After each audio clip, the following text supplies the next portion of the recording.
다 함께 자리에서 일어나셔서 하나님 앞에 예배드리시겠습니다.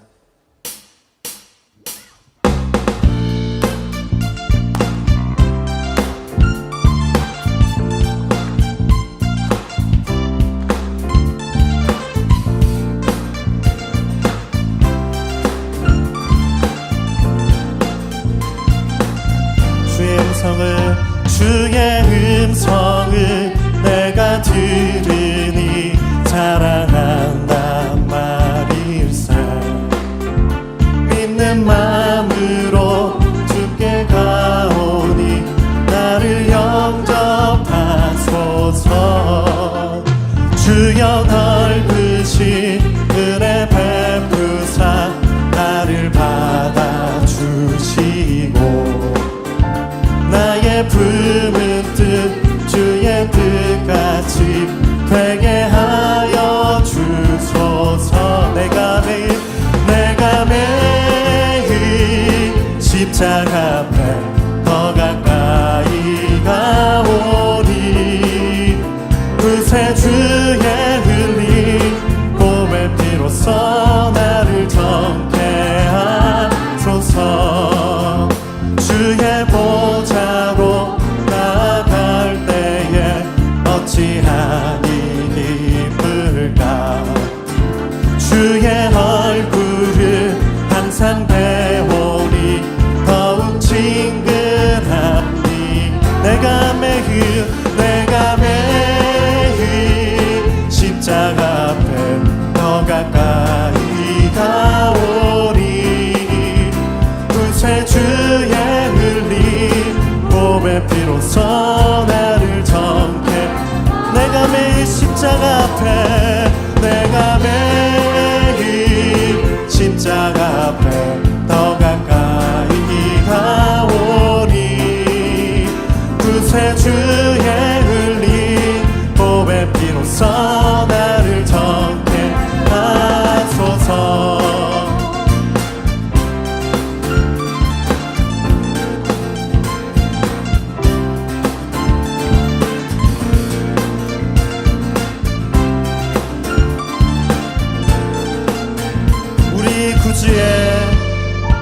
우리 구주의 넓은 사랑을 증량할 자 없으며 주가 주시는 참된 기쁨도 헤아릴 수 없도다. 내가 매일 십자가 앞에 더 가까이 가오니 구세주의 흘린 보배 피로써 나를 정케 하. 내가 매일 십자가 앞에 십자가 앞에 더 가까이 가오니 구세주의 흘린 보배 피로써 나를 정케 하소서. 하늘의 영광 나의 맘속에 차고도 넘쳐 할렐루야를 힘차게 불러 영원히 주를 찬양하리.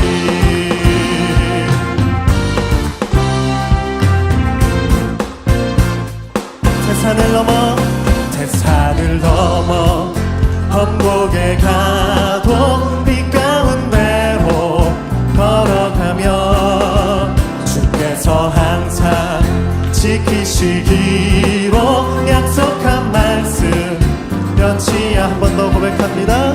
태산을 넘어 험곡에 가도 빛 가운데로 걸어가며 주께서 항상 지키시기로 약속한 말씀 변치 않네.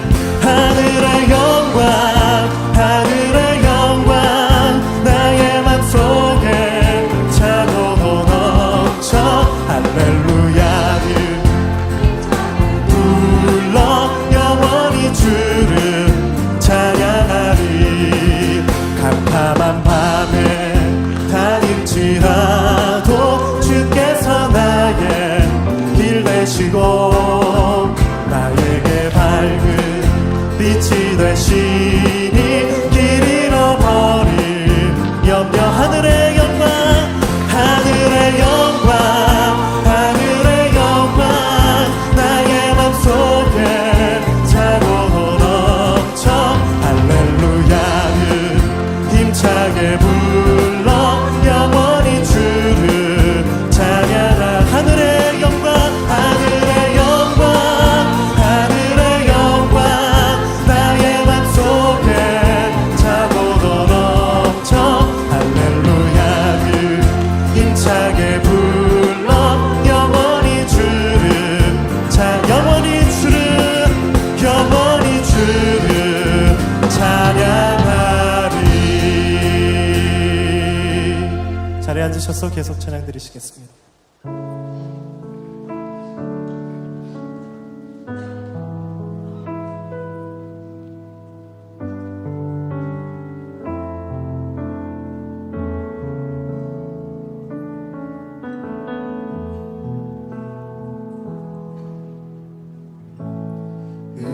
의지했던 모든 것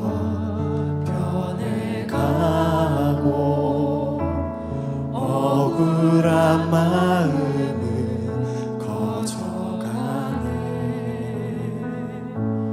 부끄럼 없이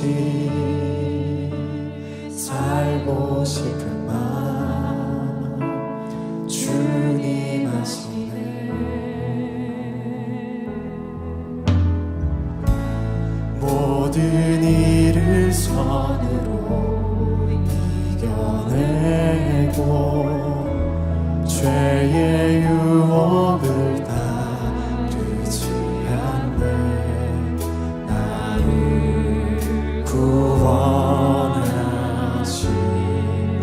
영원한 그 사랑 크신 그네 날 붙드시네. 주어진 내 삶이 작게만 보여도 선하신 주 나를 이끄신 원의 중심을 보시는 주님만 따르네. 날 택하신 주만 의지해. 보이는 상황에 무너질지라도 예수 능력이 나를 붙드네. 보이지 않아도 주님만 따르네. 내 평생 주님을 노래하리라.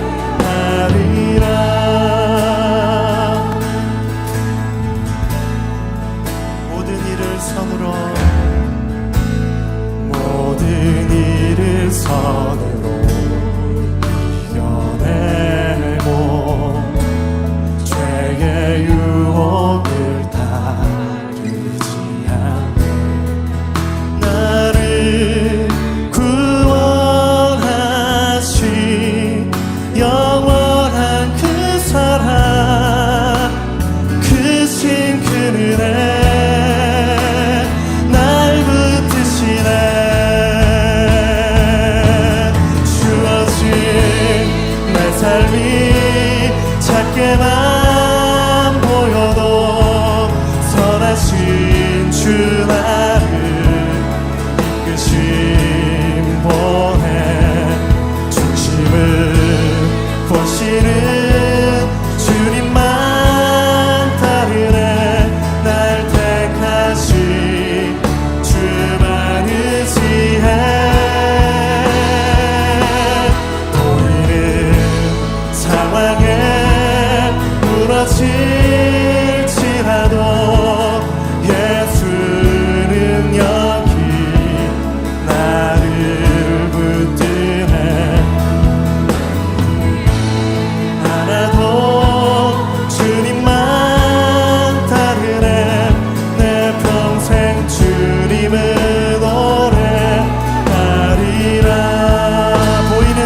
주님을 경배하오니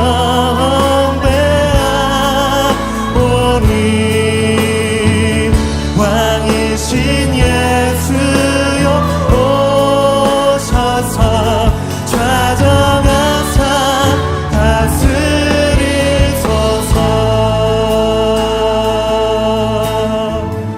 예수 우리 왕이여, 예수 우리 왕이여, 이곳에 오소서, 이곳에 오소서. 보좌로 주여 임하사 찬양을 받아주소서, 받아주소서. 주님을 찬양하고 주님을 경배하오니 경배하오니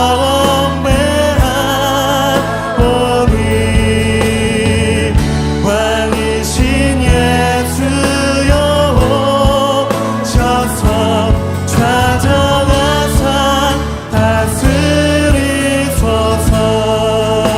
왕이신 예수여, 왕이신 예수여 오셔서 좌정하사 다스리소서.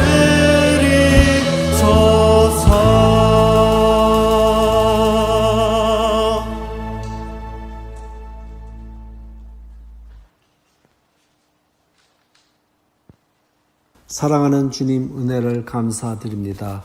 모든 것이 힘든 이때에도 저희에게 영상으로 예배드릴 수 있게 하여 주시고 모든 교인이 은혜 받을 수 있게 하여 주심을 감사드립니다. 이제 1년 넘게 힘들었던 기간이 거의 끝이 되어가고 있습니다. 전염병으로 힘든 일을 만난 교우들도 있었지만 많은 교우들이 큰 문제 없이 건강하게 지날 수 있었음을 감사드립니다.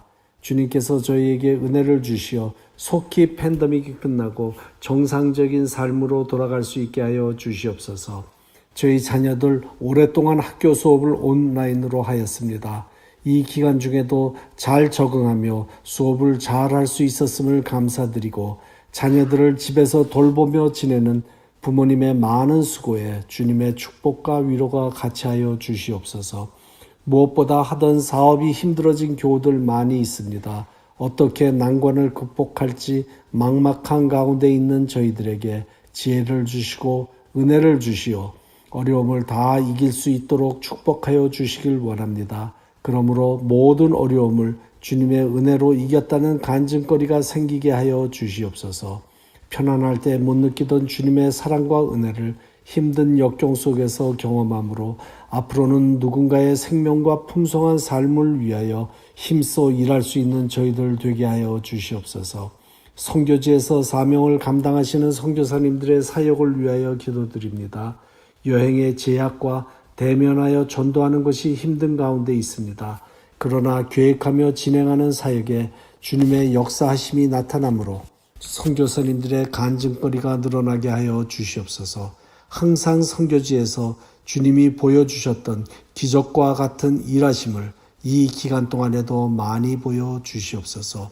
지난 1년간 교회 예배를 온라인으로 준비하여 주일학교부터 장년들까지 전에는 경험하지 못했던 틀린 방법의 예배를 은혜롭게 준비하며 진행하신 목사님, 전도사님, 교사, 또 음악 및 기술적인 방법으로 봉사하신 모든 분들에게 주님께서 많은 축복을 더하여 주시옵소서.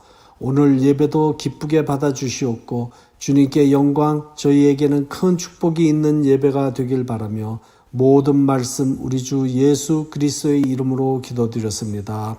아멘.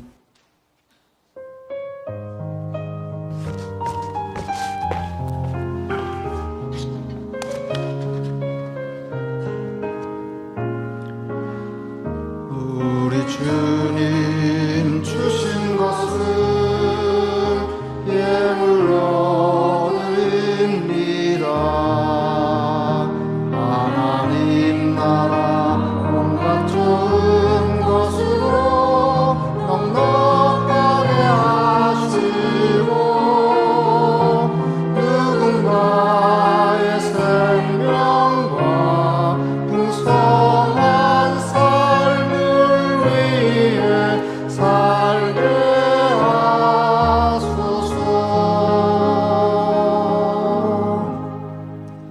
자비하신 아버지 하나님, 더러는 부하게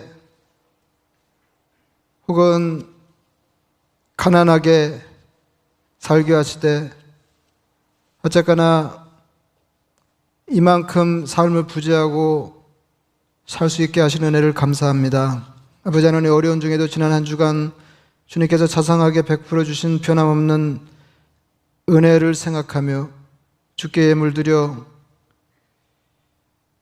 크신 이름을 높여 예배하는 성도들의 정성을 주님 받아 주시옵소서. 또 한 주간도 친히 우리 하나님 되셔서 우리를 다스려 주시옵소서. 예수님의 이름으로 기도드리옵나이다. 아멘. 하나님의 말씀 시편 90편 10절에서 17절까지 말씀 제가 읽어드리겠습니다. 우리의 연수가 70이요 강건하면 80이라도 그 연수의 자랑은 수고와 슬픔뿐이요 신속히 가니 우리가 날아가나이다. 누가 주의 노여움의 능력을 알며 누가 주의 진노의 두려움을 알리이까. 우리에게 우리 날 계수함을 가르치사 지혜로운 마음을 얻게 하소서. 여호와여 돌아오소서. 언제까지니까 주의 종들을 불쌍히 여기소서. 아침에 주의 인자하심이 우리를 만족하게 하사 우리를 일생 동안 즐겁고 기쁘게 하소서. 우리를 괴롭게 하신 날수대로와 우리가 화를 당한 연수대로 우리를 기쁘게 하소서. 주께서 행하신 일을 주의 종들에게 나타내시며 주의 영광을 그들의 자손에게 나타내소서. 주 우리 하나님의 은총을 우리에게 내리게 하사 우리의 손이 행한 일을 우리에게 경고하게 하소서. 우리의 손이 행한 일을 경고하게 하소서. 아멘. 그 전도서를 설교할 때 이미 그런 말씀 드린 일이 있는데, 인생에 대한 전반적인 이해를 어떻게 가지냐에 따라서 그 같은 형편의 삶이 크게 달라 보일 수 있습니다. 그러니까 삶의 태도가 달라지고 삶의 태도가 어떠하냐에 따라서 같은 형편에서 경험하는 삶의 질이 다를 수 있다. 이제 그런 말씀을 드렸습니다. 그래서 전도서는 한마디로 요약해서 말씀드리기는 어렵지만은 허무하기 십상인 인생을 어떻게 사는지에 대해서 우리에게 이렇게 일러주는 책이다. 그런 말씀을 드렸습니다. 마찬가지입니다. 그러니까 그 허무감이 우리 인생에 한 자락 깔려 있다. 이제 이런 생각을 하지 못하고 사는 삶이 이제 잘못되기 쉬운 것처럼, 또 하나는 우리 삶을 허무가 두르고 있는 것처럼 이제 고난이 늘 우리 삶에 아주 가까이 있다 하는 것을 그 인생의 큰 그림으로 정리하고 있지 못하면 이게 죽을 때까지 이 고난 때문에 고생하게 된다. 이제 그런 말씀입니다. 고난이 없는 인생이 없습니다. 먼저 살아봐서 알지만은 고난 없는 인생이 없고, 자기가 당하는 고난이 다 만만치 않아 보이지만은 사실은 이렇게 나만 그런 게 아니고 인생 전반이 그러하다. 그것이 인생이다. 이제 하는 것을 정리하고 사는 것하고 그렇지 못한 것은 이제 엄청난 차이가 있습니다. 그러니까 그냥 느낌으로 말씀드리자면 살다가 어려움 당하는 것이 너무 당연합니다. 근데 한동안 괜찮을 수 있잖아요. 그럼 내가 딱히 잘한 것도 없는데 어떻게 이렇게 인생이 편안할 수가 있냐? 이걸 의아하게 생각해야지. 고난이 닥칠 때 그 고난에 놀라고 이제 어찌할 바를 알지 못하면 그것은 인생 연수가 어떠하든 인생에 대해서 거의 아는 게 없는 셈이다. 이제 그런 말씀입니다. 고난을 좋아하는 사람은 없겠지만 고난을 싫어한다고 해서 고난이 비껴가지 않습니다. 그래서 이게 고난에 좀 익숙해지셔야 돼요. 이렇게 말이 좀 이상하죠? 이게 고난 중에, 그러니까 허무한 중에 인생을 풍성하게 사는 법을 주님이 일러주시려고 하는 것처럼, 고난을 데리고 그 행복하고 풍성한 삶을 사는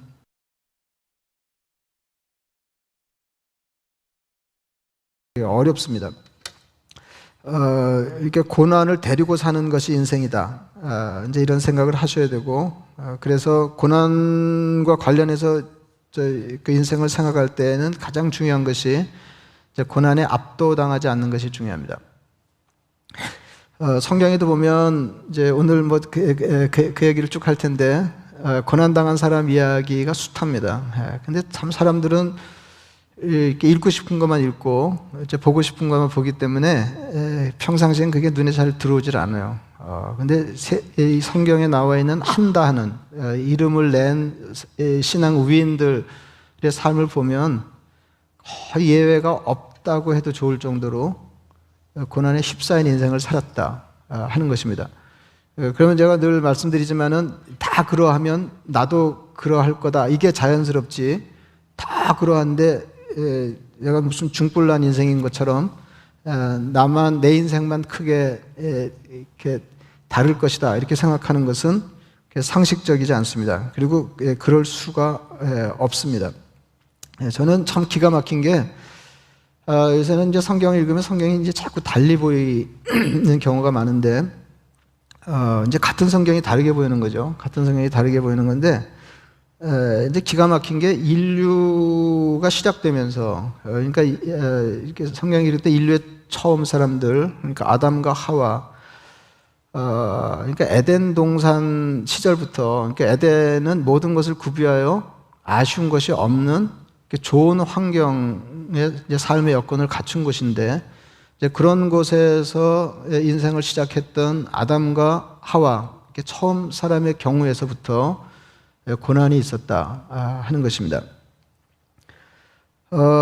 이제 제일 이제 산업화 사건이 이제 그중 이제 큰 사건이었고, 그 다음에 마음 아팠던 일이 큰 고난이 아담 가정에 들이닥친 고난이 이 형 가인이 동생 아벨을 이 돌로 쳐 죽인 일이었습니다. 저는 그걸 읽으면서, 그러니까 인류 최초의 살인 사건이에요. 그러니까 여러분, 그 인류가 시작되면서 살인이 시작됐어요. 그러니까 이 말은 무슨 말이냐 하면, 인류가 시작되면서 마음 아픈 일이 시작됐다는 것입니다. 전에는 형이 동생을 죽였구나, 형이 동생을 죽였구나 이렇게 생각했는데요. 어느 날 이렇게 보니까 이게 형이 동생 죽인 것보다 더 가슴 아픈 것은 형이 동생을 죽이는 것을 경험하는 부모가 있었다는 거예요. 근데 옛날에는 제가 그걸 몰랐다니까요. 그냥 형이 동생을 죽였구나 이렇게 생각했는데, 아담과 하와에게 두 아들, 나중에는 뭐 하나 더 낳았지만 두 아들이 있지 않습니까? 가인이 있고 아벨이 있는데, 그중 신앙이 낳은 아들이 아벨이었습니다.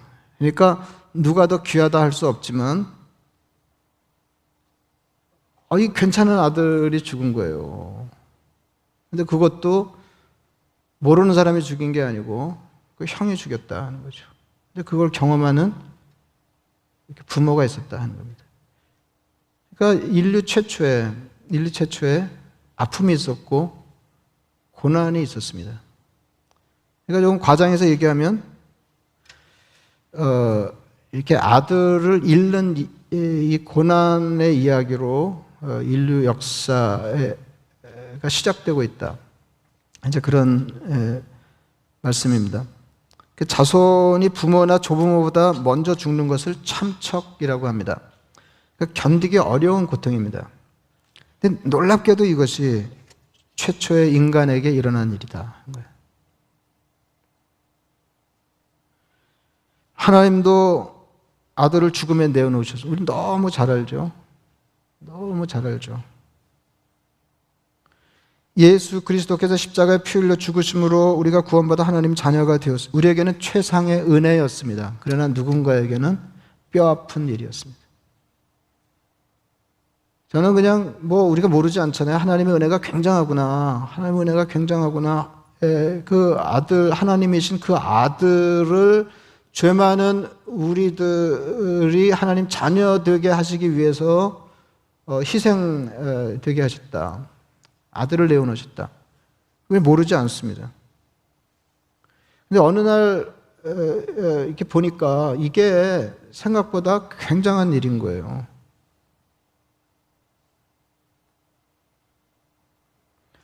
그 아들에게도 힘든 일이었습니다. 십자가를 앞에 두고 주님은 그 십자가를 피하고 싶은 심정을 아버지께 이렇게 기도했습니다. 하나님이여, 하나님이여, 어찌하여 나를 버리셨나이까? 이 잔을 피할 수가 있습니까? 그리고 그 잔을 피할 수 없을 때 절규하며 숨지셨어요. 성경에 따로 하나님의 심정이 표현되지 않았지만 하나님께도 쉽지 않은 일이었을 것입니다. 여러분, 고난 없는 기독교 신앙을 생각할 수가 없습니다. 인생이 고난 없이 생각할 수 없는 것인데 기독교 신앙 또한 그러하다 하는 것입니다. 여러분, 요셉을 너무 잘 아시는데 요셉은 부유한 부족장의 편애하는 아들이었습니다. 그러니까 부잣집 아들이었어요. 야곱은 12아들 중에 요셉을 가장 사랑했습니다. 그러니까 12아들이 있지만 그 중에서도 사랑받는 아들이었습니다. 채색 옷을 입고 일이라고는 거의 해본 일이 없어 보이는 그런 아들이었습니다. 형들이 그를 미워하였습니다. 그러던 차에 요셉이 꿈을 꾸었습니다. 형들에게 꿈 이야기를 했습니다. 우리가 밭에서 곡식단을 묶더니 내 단은 일어서고 당신들의 단은 내 단을 둘러서서 절하더이다. 형들이 바로 알아채고 이렇게 반응하였습니다. 너가 참으로 우리의 왕이 되겠느냐? 참으로 우리를 다스리게 되겠느냐? 요셉을 더욱 미워하게 되었습니다. 요셉이 한 번 더 꿈을 꾸었습니다. 해와 달과 11별이 내게 절하더이다. 점점 더하죠. 이번에는 아버지 야곱도 요셉을 나무라면서 그의 말을 마음에 두었습니다. 요셉은 형들 손에 죽을 뻔하다가 간신히 살아남아 애굽의 노예로 팔렸습니다. 인생이 추락하였습니다. 극심한 고통이죠. 이거는 꿈을 가진 이의 인생 추락이에요. 잘 나가던 인생에 뭐 하나 부족함이 없는, 그리고 거기다가 비전까지 생긴 거예요. 하나님이 주신 비전까지. 그리고 인생이 곤두박질을 쳤습니다. 우리가 남의 이야기처럼 요셉 이야기를 읽기 때문에 살다 보면 그럴 수도 있지, 하나님을 섬겨도 그럴 수 있지, 이렇게 생각하지만 사실은 고대 사회에 이거는 뭐 다시 회복하기 어려운 처절한 일을 겪은 것입니다. 인생이 그냥 끝난 거예요. 여러분, 사실상 객관적으로 인생이 끝난 거거든요. 근데 여기서 중요한 게 요셉은 그렇게 자기 인생이 끝나지 않았다고 생각했다는 거죠.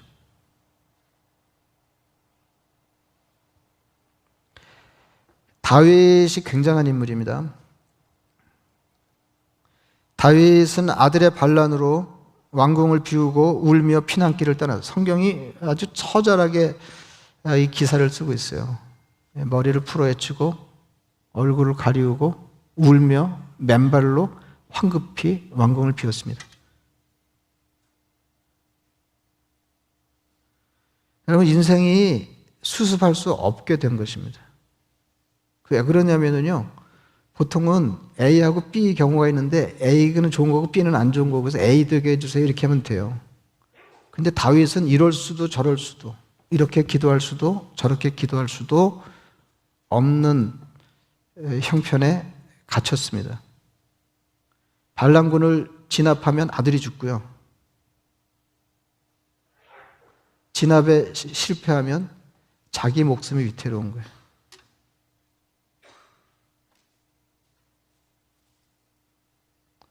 이게 아들의 반란, 이거 굉장히 힘든 거죠. 근데 아들이 죽었어요. 그래서 더 힘들었어요. 여러분, 반란군 아들이 죽으면 잘 죽은 건가요? 다윗이 슬피 울었습니다. 내가 죽는 게 낫는데, 내가 죽는 게 낫는데, 슬피 울었어요. 그럴 때 옆에 장수들이 그럼 우리가 죽기를 바라셨습니까? 그리고 사태가 수습됐어요. 견디기 어려운 고난이었습니다. 여러분 살다 보면 이럴 때가 있어요. 이것이 인생입니다. 욥은 하나님이 자랑 삼으실 만한 신앙 위인이었습니다. 동방의 의인, 동방의 부자였습니다. 그러니까 신앙적으로도 세상적으로도 성공한 사람이었습니다. 욥처럼 되게 해주세요 그러면은 영적으로도 든든해지고 세상적으로도 남부러울 것 없는 사람 되게 해주세요 이런 셈이에요. 근데 욥의 인생이 거기서 그치지 않았잖아요. 하루아침에 자녀 10명이 모두 죽었습니다. 그 많던 재산이 다 날아갔습니다. 몸은 병들고 아내와 친구도 자기 편이라 할 수 없었습니다. 어떻게 신실한 하나님의 사람의 인생이 이럴 수 있을까요? 욥은 이렇게 저렇게 얼마나 힘들었을까요? 이럴 수 있는 것이 인생입니다. 지나기 전에는 도무지 이해할 수도 설명할 수도 없는 고난이 있습니다. 제가 생각해 보는데요. 그 애들 이름 지을 때 어렵겠더라고요. 아무 생각 없이 데이빗 그러면은 이게 참 다윗이 굉장한 인물인데 또 고생도 또 즉사하게 했거든요.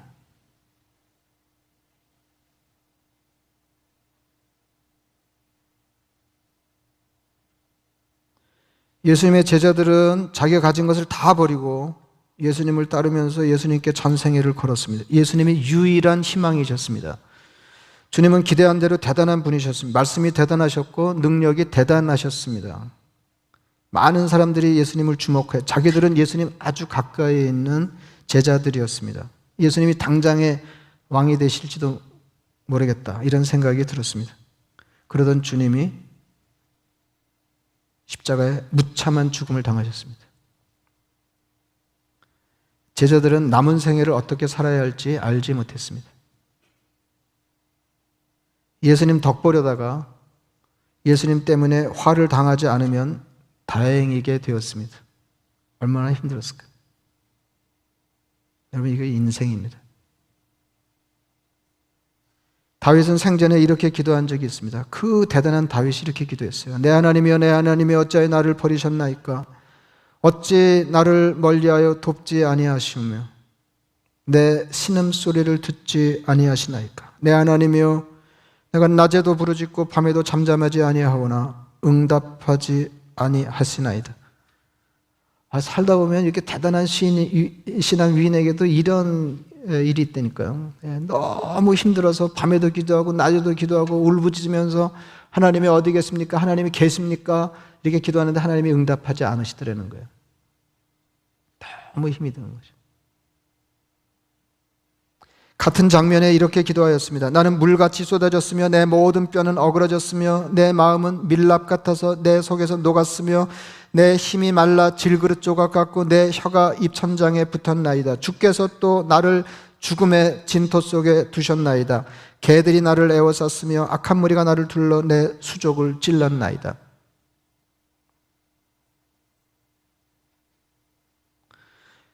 구약의 대표적인 예언자 그러면 엘리야를 들 수 있습니다. 엘리야가 하나님의 말씀에 따라 이스라엘 악한 왕 아합을 피하여 그릿 시냇가에 몸을 숨겼습니다.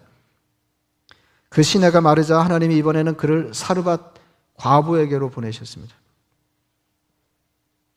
성문에서 하나님이 말씀하신 바에는 그 과부를 만났습니다. 물과 떡 한 조각을 부탁하였습니다.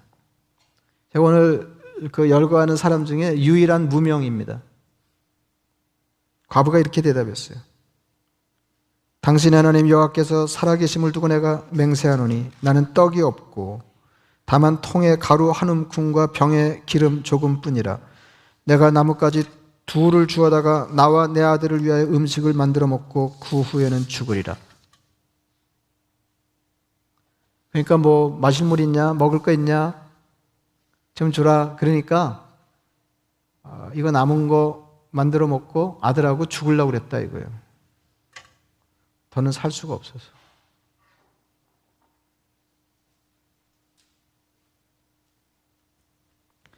나오미는 베들레헴 사람이었습니다. 고향에 기근이 들어서 먹고 살 수가 없었습니다. 이것만으로도 뭐 굉장한 고난이죠.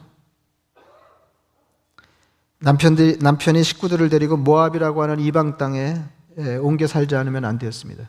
그래서 남편하고 나오미, 부인 나오미, 그 다음에 두 아들이 모압 땅으로 이주했습니다. 고대 사회에 고향을 떠나 삶을 도모하는 건 대단히 힘겨운 일이었습니다. 거기서 남편이 죽었습니다. 여러분, 남의 일이라고 생각하지 마시고요. 일찍이 이렇게 남편이 잃은 분들은 뭐 이해가 팍 되시겠습니다만은, 여기서 먹고 살 수가 없어가지고 낯선 땅에 갔어요. 위험천만한 곳으로. 거기서 남편이 죽었어요. 그럼 어떻게 되는 거예요? 두 아들이 있었는데 이방 여인들과 결혼했습니다. 거기서. 근데 그 두 아들이 죽었어요. 그럼 인생이 어떻게 되는 거예요?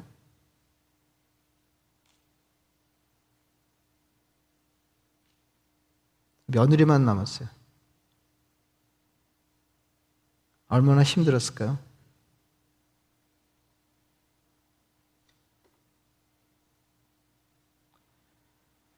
살다 보면 고난이 극심하게 너무 힘들 때가 있습니다. 그게 인생입니다.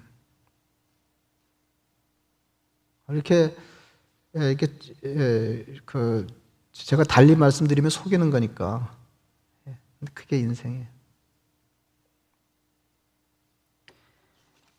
여러분이 혹시 고난 중에 계시다면, 이제까지 열거한 고난 중에 어떤 고난과 여러분이 당하신 고난이 흡사한가요? 인생은 형편이 좋을 때도 있고 좋지 않을 때도 있습니다. 윈스턴 처칠은 이렇게 말한 바 있습니다. 그런 인생을 어떻게 사냐 하는 한 팁이 될 텐데요. 우리의 기쁨을 소중히 여기고 슬픔을 한탄하지 맙시다. 빛의 영광은 그림자 없이는 존재할 수 없습니다. 인생은 총체적인 것이며, 그러니까 어느 하나만 취할 수가 없어요. 인생은 총체적인. 다시 말하면 좋은 일과 굳은 일로 구성되어 있어요. 고난이 불가피하다 그 말입니다. 인생은 총체적인 것이며 좋은 것과 나쁜 것을 함께 취할 수밖에 없습니다. 여러분, 고난도 우리가 살아내야 할 인생의 한 부분입니다.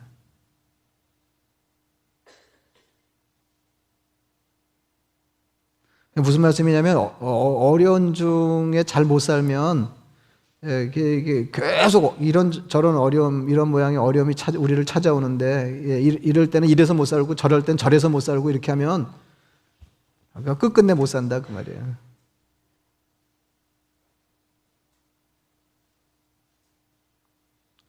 아담도 하와도 요셉도 다윗도 욥도 예수님의 제자들도 사르밧 과부도 나오미도 어려운 중에 삶을 살아냈습니다. 제가 이 말씀 드리려고 그래요. 그 힘겨운 중에도 그 사람들도 다 살았다 이 말이에요. 너무 힘들어서 안 죽고 다 살았다니까요.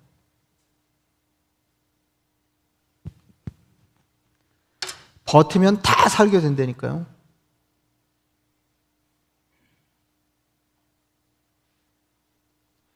제가 좋아하는 서정주 시인의 시 백결가 일부입니다. 제가 이 시 좋아하는데요. 낭산 및 새말사람 백결이는 가난해 주렁주렁 옷을 기어 입은 게 메추라기 꿰미를 메어단 것 같아서 사람들이 그렇게 이름지어 불렀다.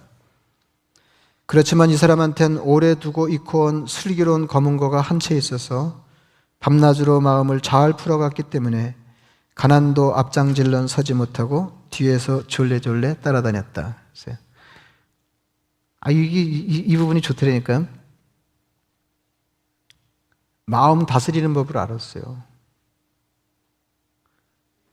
그래서 그 결과 가난이 항상 따라다녔는데요. 가난도 앞장질런 서지 못하고 뒤에서 졸래졸래 따라다녔다. 그러니까 가나안이 주인 노릇하지는 않았다 그 말이에요. 늘 뭐 좋은 거라고 맨날 이렇게 가나안을 데리고 다녔다 그 말이에요. 그래서 나날이 해같이 되일어나 물같이 구기지 않게 살아갔었다. 예수도 안 믿는데 이 정도 수준이면 예수 믿는 사람들은 이 수준이 어떠해야 되는 거예요?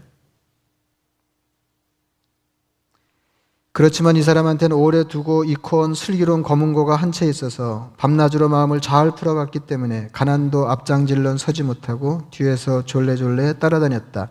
그래서 나날이 해같이 되일어나 물같이 구기지 않게 살아갔었다. 그는 극심한 가난 중에도 그럴듯하게 살 수 있었습니다. 우리는 이 시의 뒷부분을 이렇게 고쳐 읽을 수 있겠습니다. 그렇지만 이 사람한텐 오래 두고 섬겨온 주님이 계셔서 밤낮으로 마음을 잘 풀어갔기 때문에 고난도 앞장질런 서지 못하고 뒤에서 졸래졸래 따라다녀. 좀 유치하긴 하지만, 바꿔서 읽으니까 유치하긴 하지만, 이게 무슨 말이냐면, 예수 안 믿는 사람도 경지에 이르렀을 때 수준이 이와 같았다고 그러면, 예수 믿는 사람의 수준은 고난 중에 어떠해야 하냐 하는 겁니다.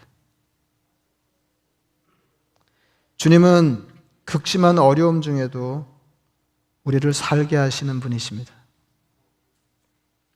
그래서 더는 살 수 없을 것 같을 때에도 넉넉히 삶을 꾸려 살 수, 이게 신앙 인생이에요.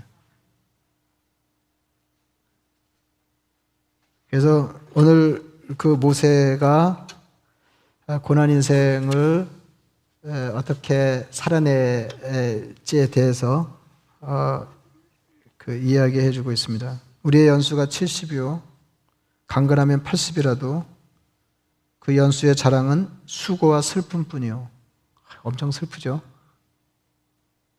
신속히 가니 우리가 날아가나이다.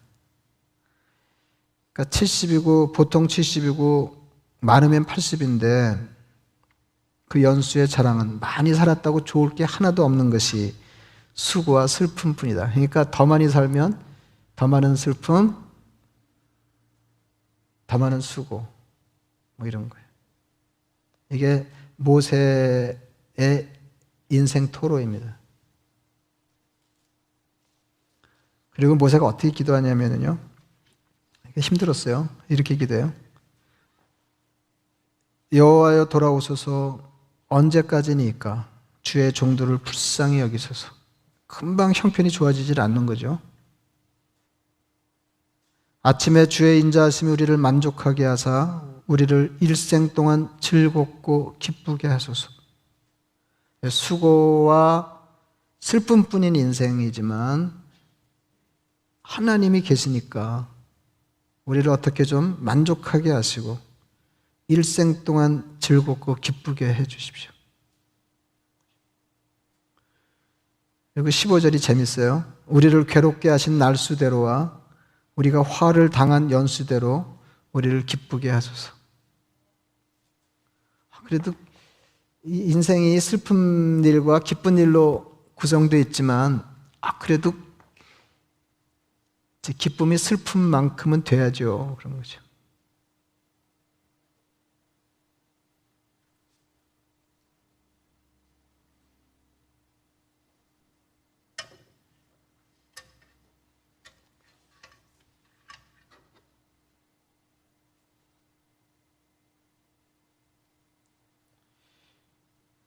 설교를 이렇게 끝내려고 그러니까 엄청 찜찜하네요. 제가 무슨 말씀 드리려고 그러는지는 아시죠? 인생은 본래 그렇다 하는 거 아셔야 되고요. 그래서 그 전에 사실은 이런 어려움이 닥치기 전에 우리가 깨달았어야 하는 건 뭐냐 하면은, 그냥 이만큼 괜찮은 인생이 이게 대단한 은혜다 하는 걸 알아야 되고요. 그 어려움이 닥쳤을 때 이게 인생이지, 그런 생각을 꼭 하셔야 돼요. 그래서 전도서가 허무하게 십생인 인생을 어떻게 살아내야 할지를 일러주는 책이라고 그러면 우리가 아울러 또 마음에 정리해야 될 것은 이렇게 우리를 힘들게 하고 자꾸 이렇게 마음을 가라앉히고 슬픔이 이렇게 지배하려고 하는 인생을 어떻게 살아낼 것이냐 하는 것을 여러분들이 이렇게 모세에게 배우시고 그렇게 기도하시면 좋겠습니다. 그러니까 그냥 이게 슬픔과 수고뿐인 인생 그리고 내버려 두는 게 아니라 하나님 이런 중에도 내 인생이 유쾌하게 하시고 풍성하게 하시고 행복하게 하옵소서. 이렇게 기도하며 주님을 유일한 소망으로 삼고 그 어려움을 통과해 사는 것입니다. 그래서 다른 인생이 있다. 뭐 이제 이런 말씀을 드리면 좋지만 성경이 우리를 그렇게 가르치지 않기 때문에 제가 오늘도 다른 말씀을 드릴 수가 없었습니다. 말씀을 생각하시면서 기도하겠습니다.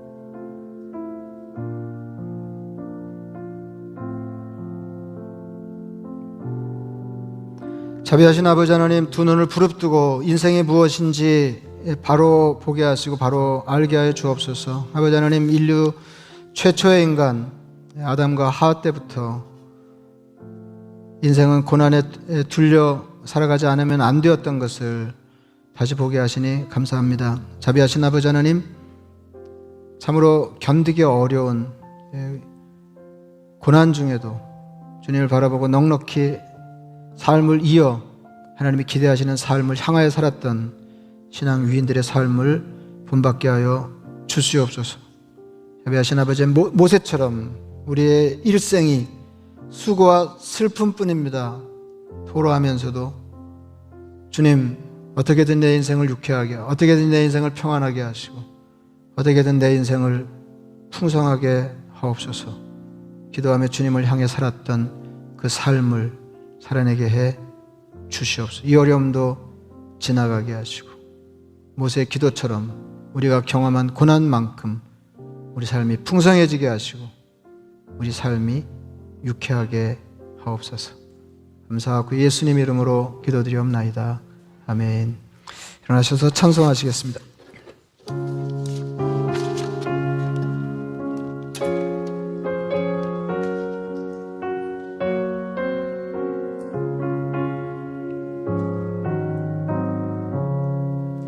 어린 양들아 두려워 말아라. 주님 우리와 함께 하신다.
이제는 우리 주 예수 그리스도의 은혜와 하나님 아버지의 극진하신 사랑과 성령의 교통 충만하심이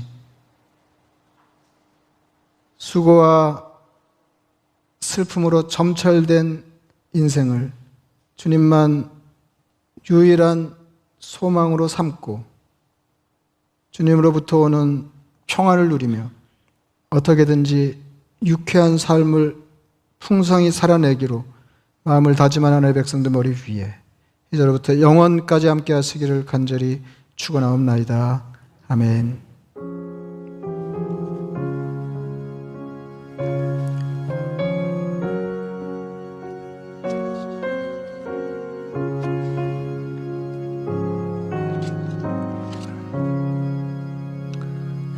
그 옆에 분 축복하시겠습니다. 그래도 유쾌하게 사세요 하고 축복해 주세요. 네. 몇 가지 알려드리겠습니다. 그 사랑방 세월이 빠르네요. 벌써 이제 5월이 다 되고 이제 6월을 그 코앞에 두고 있는데 6월부터 8월까지 이제 석 달 동안 그 여름 석 달 동안은 사랑방 모임을 쉬겠습니다. 그래서 이제 그런 중에도 한 달에 적어도 한 번은 이렇게 특별한 모임으로 이렇게 만나시면 좋겠습니다. 성교훈련학교 6월 9일 시작해서 6월 한 달 동안 4차례에 걸쳐서 매주 수요일 저녁 8시 최선화 목사님 강의로 그 훈련받게 되는데 이렇게 많은 분들 이렇게 참여하셔서 그 유익한 시간 같이 보내시면 좋겠습니다. 공천위원회 모임 5월 23일 오전 11시 있다는 그 소식 알려드립니다. 또 한 주간도 여러분 건강하시고 유쾌하시고 수준 있게 사시다가 다음 주에 또 뵙겠습니다.